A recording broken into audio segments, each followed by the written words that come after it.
beginning day one or part one of our unit on thermochemistry, and so this is the study of energy changes during chemical reactions. So if you think about chemical reactions, a lot of them get really hot or get really cold. So we're going to study how that works. So first off, a little bit of vocabulary. Thermochemistry, like I said, is the study of the relationship between energy occurring during a chemical reaction, or sometimes we study phase changes. But the main idea is that energy is usually leaving or entering the chemicals that we're studying. So this is just the study of that interaction. Two vocab words that we're going to use are system and surroundings. The system is literally the part of the universe we're studying. So it's usually like, if this is the system, it's usually like the ions or the molecules. It's the actual chemicals that we're studying in chemistry. And then everything else is the surroundings. So the surroundings might be the air, the beaker, the water, if it's happening in water, if it's like a dissolved equation or dissolved chemicals, it might be the water. It's literally everything else. So the system is the chemicals for us, the surroundings is everything else. Endo and exothermic we've talked about in the past. Endothermic we usually think of as it feels cold, and exothermic it feels hot. Okay, that's because we are the surroundings. Okay, so again, if these are the chemicals in the system and the surroundings is like your hand, okay, endothermic means that the system, the ions are taking in heat from their surroundings, and if your surroundings is the hand, then you're going to feel cold. Okay, so endothermic is when heat goes into the system. Exothermic is when heat is going out of the system. So again, if your hand is out here near the chemicals, you're going to feel that heat and it's going to feel hot. So that's why we think exothermic feels hot and endothermic feels cold. But the better way to think about it, endothermic is losing heat, and exothermic, nope, that's backwards. Endothermic is gaining heat, a gain of heat, and exothermic is losing heat. Okay? So a real life example of this would be one of these hot packs, these hand warmers. If you've ever gone camping or been outside on a really cold day, these are really nice. You just get these little packs, and sometimes you kind of shake them up, and then this chemical reaction starts happening on the inside. So the reaction is actually just the rusting of iron. There's finely powdered iron in there. But notice that heat or energy is also a product, and it's listed on the product side, so it's being released. So take a moment and think, would that be exo or endothermic? That would be exothermic. And again, your hands are the surroundings, and they're going to absorb that released heat. So it's exothermic, feels hot. Heat is a product. Again, your hands are the surroundings.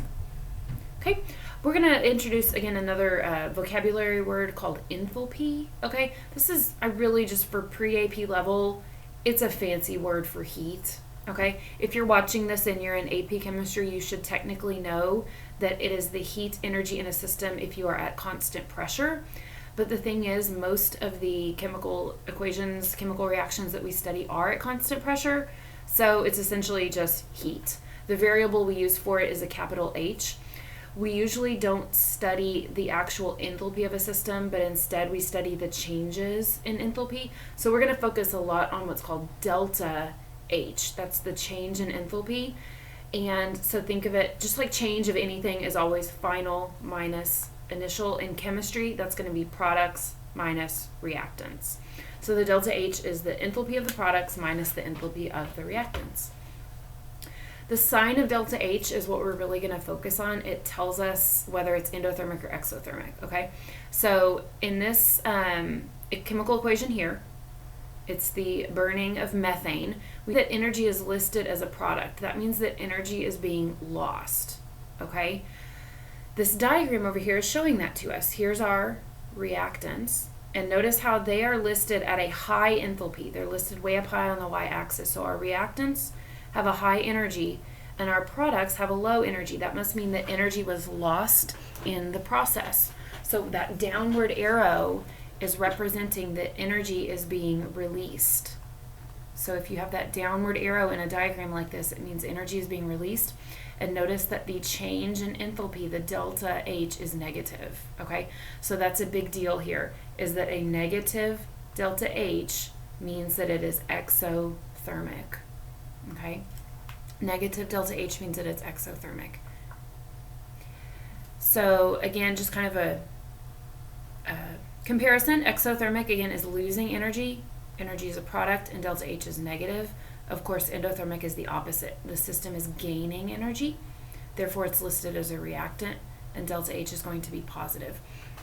So if you look down here at this reverse arrow, going from the low energy starting point to a high energy ending point, that's a gain in energy. So this one over here is the reverse endothermic reaction, whereas remember this one was the exothermic reaction. This is simply another energy diagram that we can look at. This is showing a little bit more than just the starting point and ending point. It shows a middle point called the activated complex. It's sometimes called the transition state. If you think about it, you know, you don't always travel from point A to point B in a straight line. Sometimes you have to take a twisty, turny, curvy path. So this is showing us simply what happens in between. So you might start out here at reactants with an energy of 100 kilojoules, and you end up here with products of 300 kilojoules. So we see that's at about 300. So your overall change here, overall change is from 100 to 300. So your overall change is 200 kilojoules, okay? However, before you could get to that product state, it had to gain even more. It had to get all the way up to 400, okay? So this is just a different energy difference that we talk about. This difference here that's labeled part A is called the activation energy. And basically that's the energy that you need to get the ball rolling, to get the reaction started. Once you've overcome that activation energy, the reaction will usually continue, but you have to get up to that point as the starting point. So again, A here is called the activation energy. It's getting all the way up over the hump there, okay? So again, the activation energy is the energy difference to get from the reactants up to the activated complex. So in this case, it's the difference from 100 to 400, so that's a positive 300 increase. So our activation energy for this one is 300 kilojoules. It's the area marked A on this graph. Another question to get out of these diagrams, what's the overall delta H of this reaction? So that's the distance from the reactants up to the product. So from 100 to 300, so that's a difference of positive 200. That's equal to C. And we can ask ourselves, is it endo or exothermic? Again, because delta H in this case was a positive value, or you can think of it as energy is increasing. This is endothermic. All right, so our next big topic here involves calculations.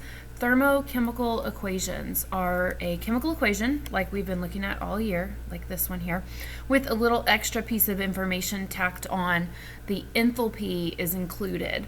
So thermo is this part, chemical is this part, equation. So it's both of those things. So the question down at the bottom says, what do we know about the decomposition of hydrobromic acid? Well, we know that the delta H is positive, so that means we know that it is endothermic, and this particular chemical equation would require energy. Which has more energy in it, the reactants or the products? Well, you can think of it as the reaction is endothermic, so its energy diagram looks something like that. The reactants are down here, the products are up here, so the products have more energy. The reactants must have absorbed energy as they reacted and turned into the products. Again, that's the definition of endothermic. So, what's interesting about these thermochemical equations is the delta H corresponds to the equation exactly as written. So 72 kilojoules is necessary to decompose exactly 2 moles of HBr. That's what that coefficient means. Or 72 kilojoules is required to form exactly 1 mole of hydrogen, or exactly 1 mole of bromine. So it actually provides us with a ratio that we could use in stoichiometry. For instance, if I'm going to look at the delta H and its relationship to the HBr, I could have a ratio in my stoichiometry from kilojoules to moles of HBr, and I would plug in those numbers. 72 kilojoules corresponds to 2 moles of HBr. So that right there is a little ratio I could use in stoichiometry. So let's do a practice problem. How much energy is required to decompose 57 grams of HBr? So we know we have 57 grams of the HBr. Note that that's probably not the 2 moles as written. Okay, the chances of that being exactly the same amount, it's not going to happen. So the question is, how many kilojoules is it going to be if it was 57 grams instead of 2 moles? So it's just stoichiometry. You put what you know over 1, so 57 grams of HBr over 1. You bring down that unit, grams of HBr, to moles, because the conversion that we know is from moles of HBr, that coefficient, to kilojoules. So we need to convert to moles first. So we're going to switch over to our calculator and add up the molar mass of HBr. So that's 1.008. 1.008 plus bromine is 79.9. So 80.908 is our molar mass. 80.908. And then we bring down moles of HBr, and we would convert that to kilojoules. So again, this is the little new relationship I mentioned earlier. 72 kilojoules corresponds to exactly 2 moles of HBr. So our units cancel, and we have converted to the equivalent kilojoules. So we go back to our calculator and do our calculation. So 57 times 72 divided by 80.908, and also divided by 2. So our answer with 2 sig figs is 25. So 25 kilojoules. So that's how these work. Not too bad. It's just stoichiometry with a new ratio. Another question, another example. A reaction between barium and oxygen was conducted, and we measured 557 kilojoules of energy released. How many grams of barium reacted? Okay, so 557 being released means that my energy here is negative 557 kilojoules. And now the question is, how many grams of barium? So it's kind of backwards from what we just did. We're going from kilojoules back to grams of one of the chemicals. So we still start the same way, put what you know over 1. 557 kilojoules over 1. Bring that unit down. Kilojoules, we're going to barium, so we have to first go to moles. And we use, again, the ratio from the thermochemical equation. That energy change corresponds to 2 moles of barium. Oh, and that was a negative 557, by the way. So the ratio here, negative 1107 kilojoules, corresponds to 2 moles of barium. And then finally we convert it to grams. So moles of barium to grams. That would be the molar mass. So I think it's 137.3 molar mass. So grab your calculator. Let's solve. So 557 times 2 times 137.3 divided by 1107. And I just left the negatives out. Because we had a negative on top and bottom, so our answer is going to be positive. So we get 138 is our answer. 138 grams of barium. So again, that was just backwards from the one we did. That one went from grams to kilojoules, and number 2 went from kilojoules to grams the other way.